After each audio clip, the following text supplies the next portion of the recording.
wedding and reception. It's not as bad as you think. A few weeks ago when I first heard that Drew had a girlfriend and that he was getting married, I was very shocked. You see, Drew was never very good with women. I recall an incident in high school when Drew had his first girlfriend. It was on Valentine's Day, and apparently Drew was missing all morning. And suddenly he made a grand entrance into the lunchroom with a huge, beautiful bouquet of flowers. He made a beeline right to his girlfriend, threw the flowers down in front of her, and said, "Here," and walked away. You probably don't know who I am because Drew's not very social. In fact, I assume you don't even know who Drew is. I've heard the name Andrew a lot, but I've never heard that until today. If you don't find me humorous, please bear with me. I grew up with him, so just blame it on him. I met Drew when I was around 3 years old. My parents asked me not to hang out with him due to his filthy mouth. It was worse then than it is now.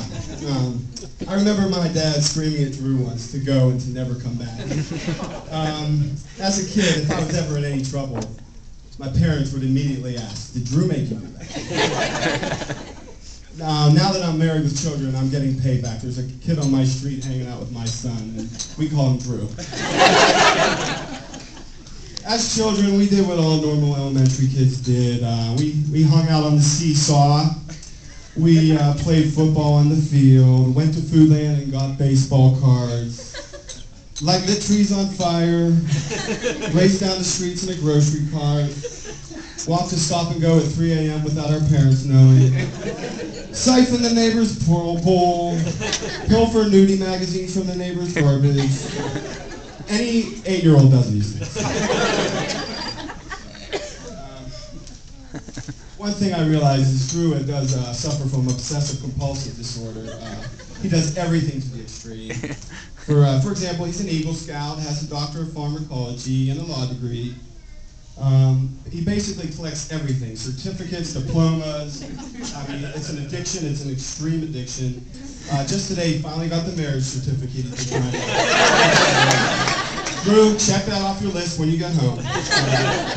And after sitting next to Joyce and Drew at the rehearsal dinner, listening to them banter, I could see this extremist behavior moving on to household merchandise, such as purchasing wall sconces, and matching duvets, dust ruffles, and Vera Wang crystalware. In conclusion, Joyce, I hope that Drew's obsessive collecting skills will help you guys collect many happy memories the rest of your life. Thank you. And Drew, she's a very sweet girl. You really lucked out. Yeah. You gotta make this one work. To Drew and Joyce, let's everybody toast. May they have a child 9 months from tonight.